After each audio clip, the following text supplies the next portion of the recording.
Heather Wells, thanks so much for coming on to Talk Beliefs all the way from Washington State, USA. You are the author of Trustworthy, A Journey from American Christianity to Freedom, a memoir about your escape from a fundamentalist cult in Texas, as well as from an abusive marriage. Well, it's quite a journey you'll be telling us about today, encapsulated beautifully in your new memoir. This is your first book, so how does it feel to finally get this story out in the world? Oh, my goodness. Well, first of all, thank you for having me on Talk Beliefs, Mark. This is great. No problem. I would say it's twofold. It was a bit cathartic for me to write the book, and it helped me to work through some of the things I needed to. But I'm also so pleased to just have it done and out there so that others can benefit from it and hopefully find their way out of similar situations. Well, you had a happy childhood, but the roots of religious indoctrination were right there from the start, wouldn't you say? Absolutely. I grew up in a very conservative Christian home. We attended the Church of Christ, which is some aspects of it are non-instrumental. Even they believe that they shouldn't use instruments in the church.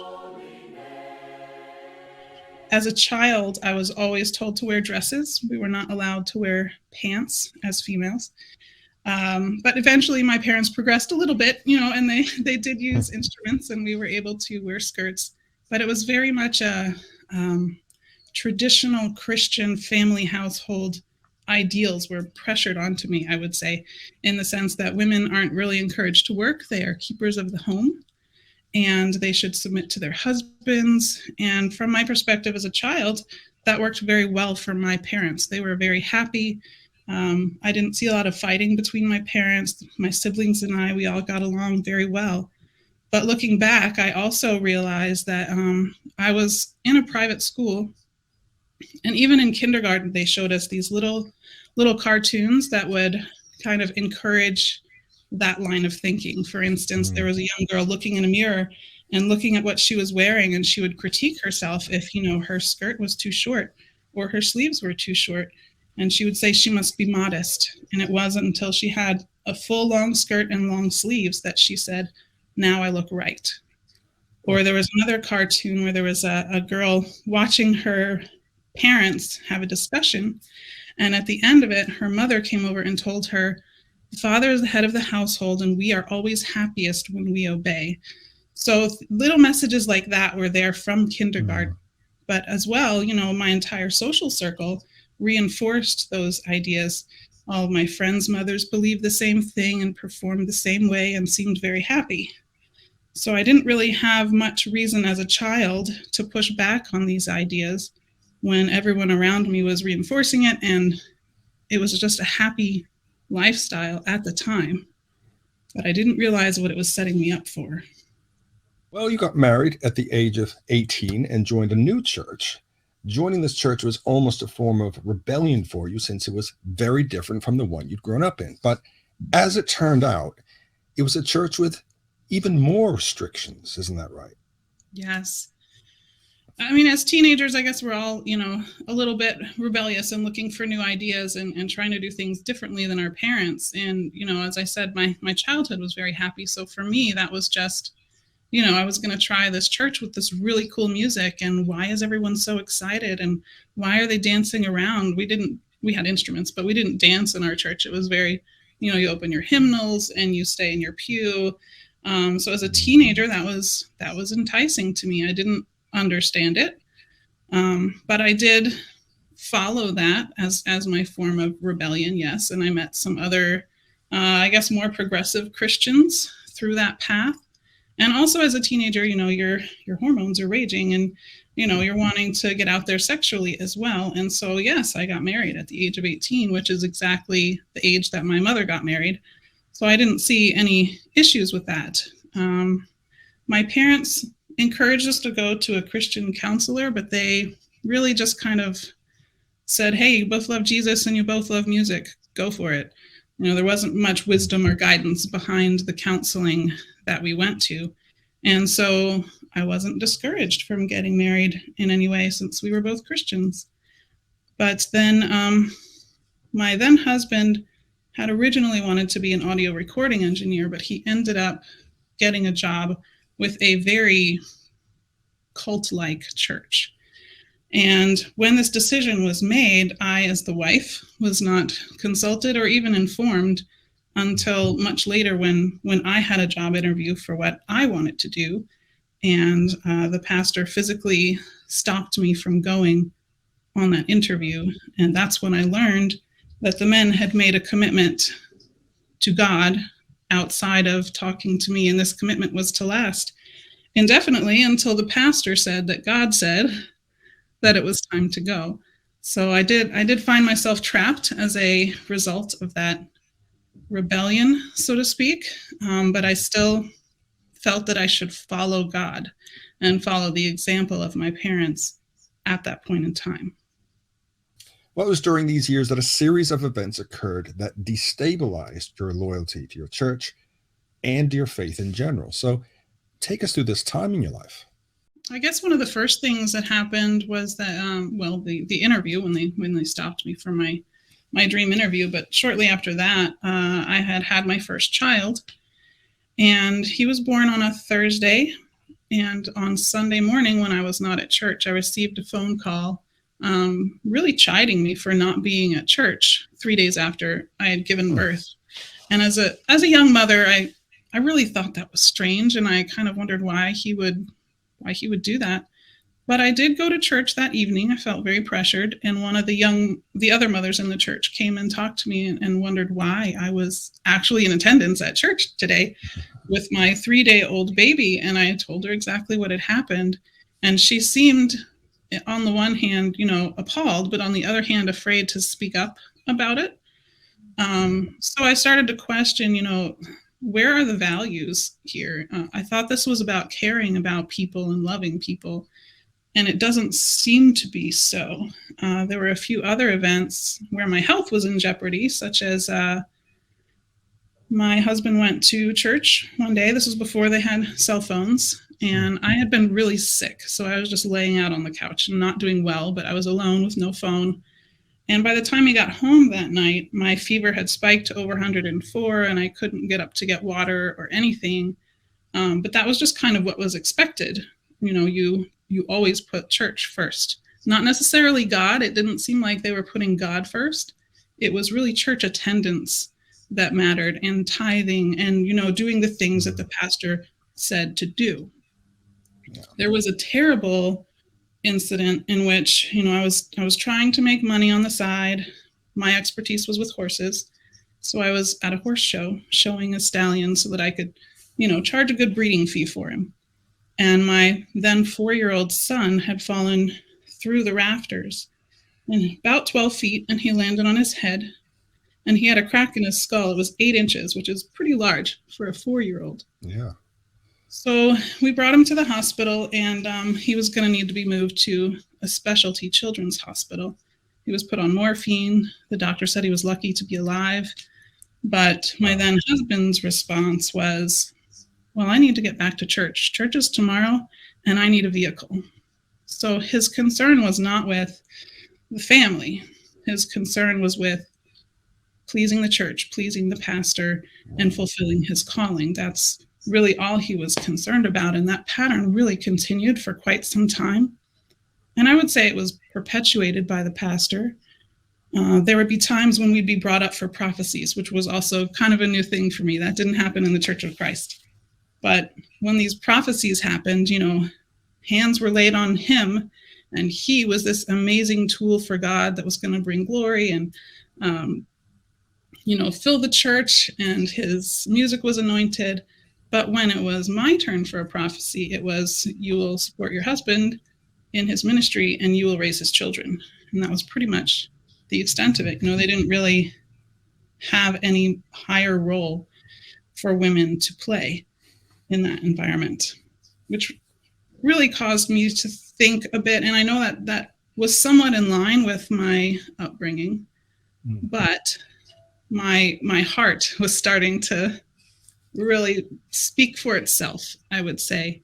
And I think hardships do that for a lot of people, make you question the line of thinking that you have been taught to observe, and to really make your own pathway. I think that's kind of a natural a natural pathway in life. And that's kind of where my mind was at that point, was, hey, what have I been taught? And why am I following this? And why do I have these desires to do more? But they're telling me this is your role and this is all you should worry about. I do think that's kind of a natural pathway that, or psychologically, that people take in life as, in your younger adult years, to really re-examine the things that you've been taught. Maybe that happens earlier for some people and later for others. But that's where my heart and mind were at the time. What I was observing wasn't aligning with kind of that inner voice, kind of what you feel that you should do. I wanted to do more, and the church was saying, your only role is this. And I think a couple of things that really pressed this issue were that when my best friend was getting married, and we were several miles apart at that time, I was instructed not to go. And it seemed as though that was to avoid the influence of other ideas, other Christian ideas, aside from this cult.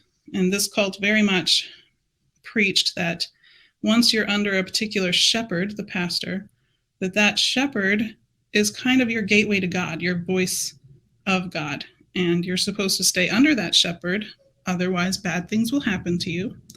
If you come out from under that shepherd, Satan will attack you and your family.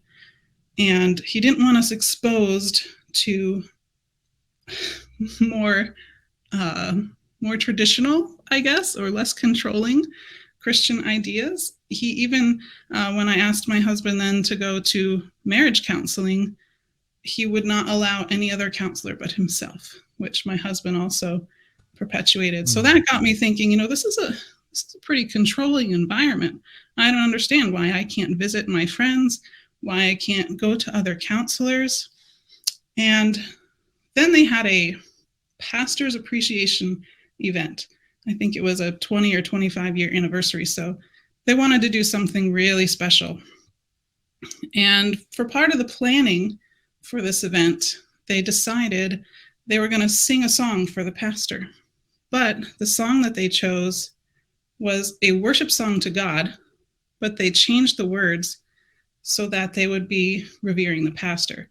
And that was kind of a pretty big red flag for me. Why are we taking this worship song and singing it to the pastor?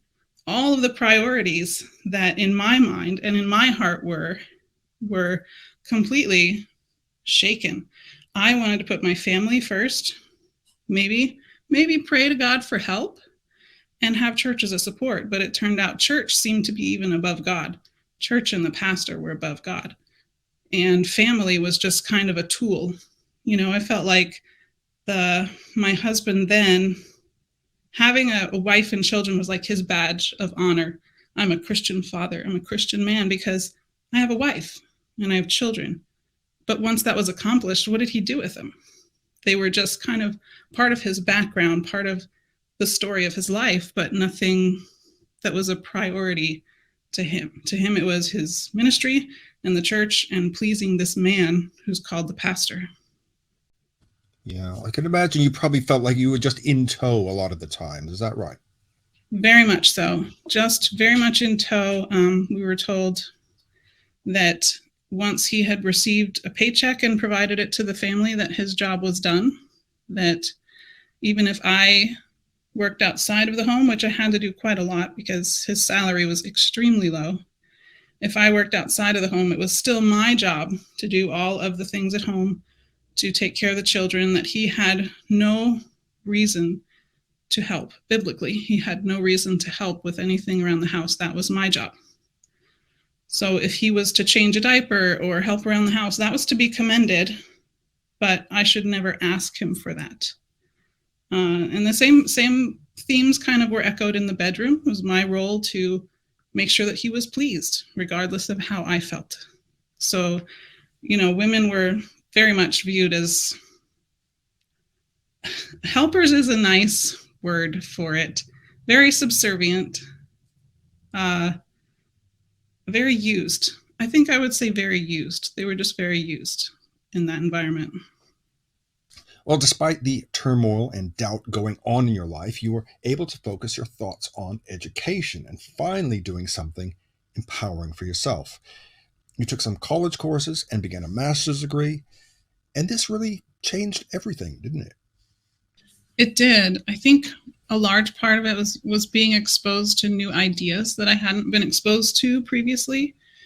Growing up, it was, church was my social circle. And I really didn't have much of a social circle outside of that. So just to be able to hear other people's ideas, to be able to have little debates with people. And there were some very interesting ones. Some people were extremely liberal, much more than I even consider myself now. But we were able to have these lively and thoughtful discussions about ideas, which doesn't really happen inside of the church, especially this church very often. A lot of times you're kind of stopped. It's a dead stop, like, well, but the word of God says this, or but God works in mysterious ways, all these kind of roadblocks that stifled that energy that I was feeling inside, that I wanted more. So yeah, school had a lot to do with it. And of course, the pastor had plenty to say about that. He pushed back and said that, what would I need a degree for? I mean, my place is in the home. So it wasn't comfortable originally for me to go to school, but my mother was very supportive and helped with childcare and things like that so that I could go to school. And then we had moved on from that cult and were in a different state before I completed the degree and was able to get a job. Some of the courses I took in Maryland, though, this was just after 9/11 had happened, had to do with terrorism and the traits of a terrorist leader and how do terrorists maintain this kind of collective mentality. And I had written a paper on how leaders are able to do this with these large groups. And I saw a lot of parallels to what I had seen in that cultist church. They would say they have to maintain a collective belief system and they have to have kind of an external enemy to blame things on. And there has to be a reward system in place and a punishment system in place and a social structure that keeps people together. And there was also a part that spoke to how the leader might prohibit you from encountering certain information, such as, going to visit my best friend at her wedding. Those ideas were not comfortable to him. And so he told me that I was not allowed to go to that those are people I should not associate with. Pretty much anyone outside of that collective group you should not associate with. So I was beginning to see these parallels, and that's when I really started to step away from the church. We were already away from the cult group at that time. I thought maybe the group was the problem and that God was still God and that I should be faithful to God but not to people. But during this time, that even started to fall apart. I tried a couple of other churches, and I think the thinking process I had already been through in Texas had really solidified that I didn't believe in God. I just didn't have that line. I think everyone has kind of a line that you cross where you're like, that's it. Now I know this is my piece of evidence, or this is the one event that happened, whatever it is. There's like a certain line that you cross where you have to drop it or you're not yourself. Once I had started that new job, though, there were some positive things that were really exciting to me, but also reinforcing that new energy that I was feeling. And that was that my new employer wanted me to have training and wanted me to grow, and they wanted to invest in me, which was a new idea to me. I think even in my childhood, I didn't really see that very much.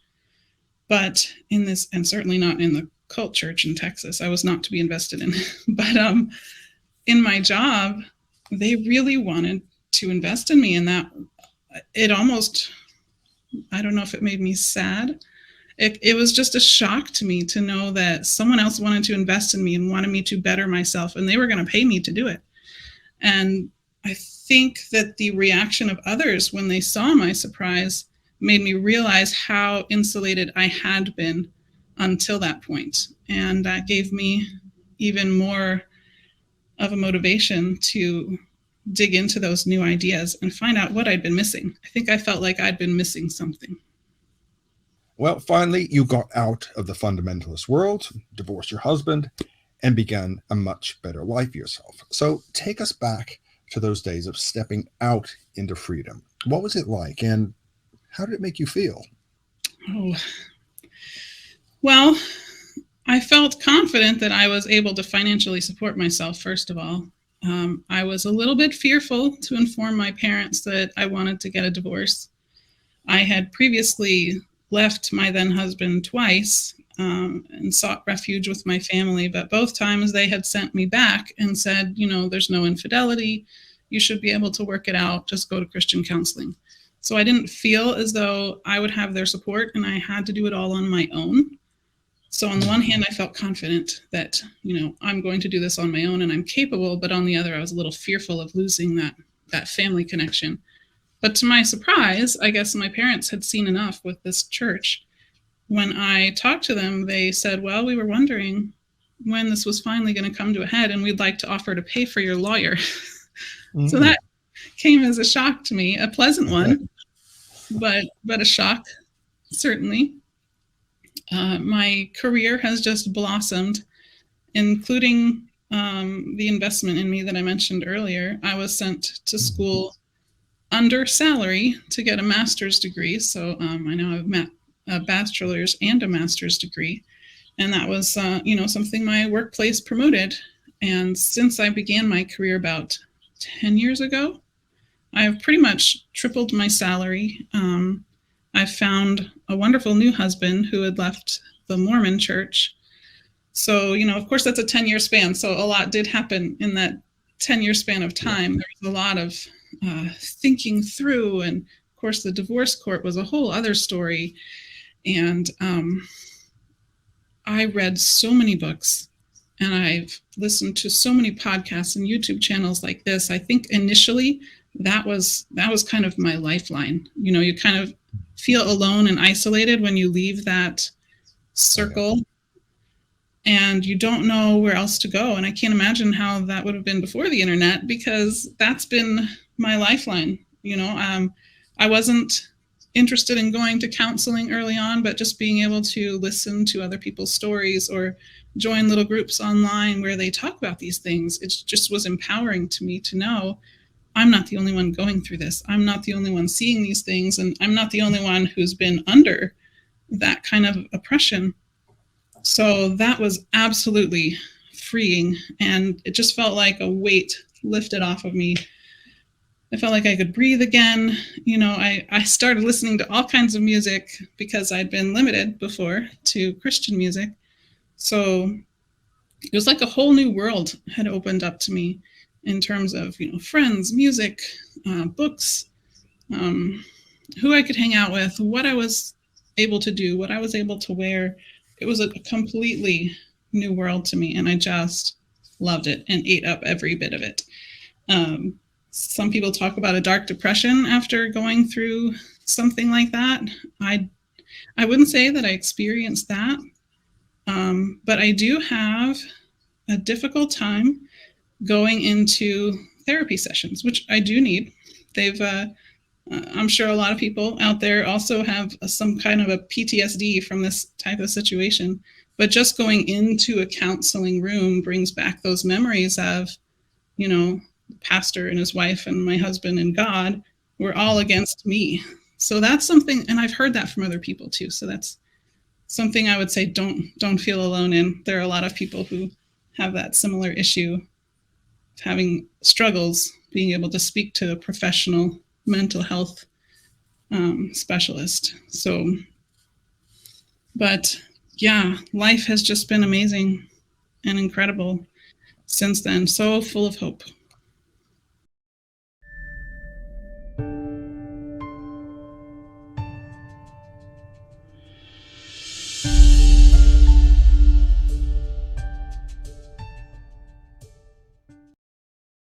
Heather, it's been a long, arduous journey for you, and I definitely want to commend you for battling through and coming out the other side. You've written a book about your experiences, Trustworthy, A Journey from American Christianity to Freedom, available now from Wild Heart Publishing. So If anyone's watching this interview and is still in a restrictive, suffocating situation like you once were, what advice would you give to them right now? I think the best piece of advice I received when I was really on the cusp, really not sure what I should do, right before I decided to divorce my now ex. The piece of advice I was given was, when you're by yourself, you can be a good person, a good parent, a good employee, all of those definitions we like to be. When you are with the right person, you can be a better person, a better parent, a better employee. But when you're with the wrong person, it does make you a worse parent and a worse employee and a worse person. It really has, your marriage relationship has that much impact. And I think I had been sold the lie that divorce was bad for children. And I wanted to protect them like every mother does. But what the truth is that your children are looking at the relationship in their home as the ideal relationship.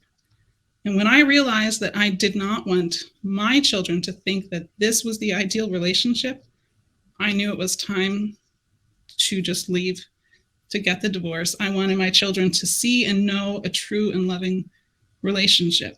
So that would be my number one piece of advice for someone in that exact same situation where, there are children in a marriage to consider.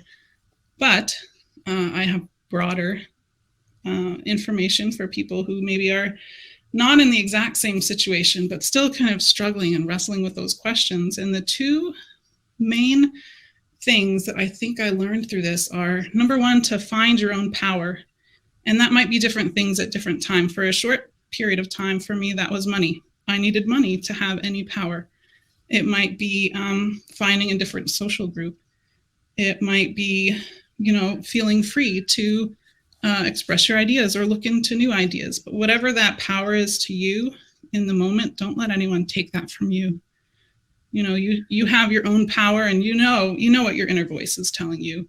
You know what your inner desires are. And that should not be squelched by any person or any imaginary person or deity. And the last thing I would say is that you should trust yourself. That's why I titled the book Trustworthy, because throughout my struggles, I questioned whether or not I should trust myself. I thought that I should trust what my parents said, or what God said, or what my social circle said, because they had more experience, or,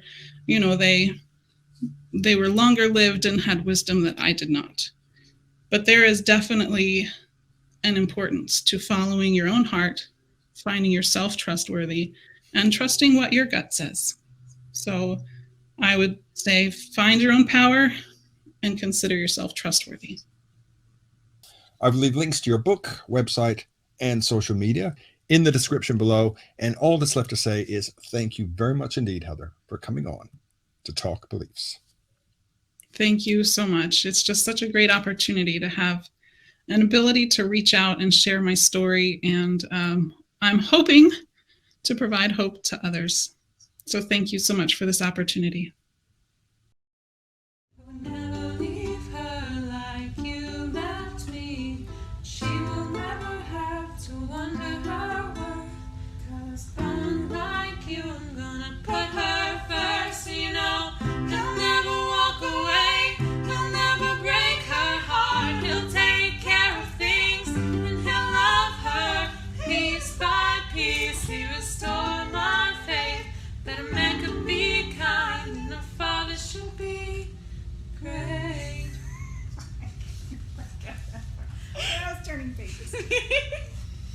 It worked. I'm happy with it. Yeah. Listen, it's all for fun.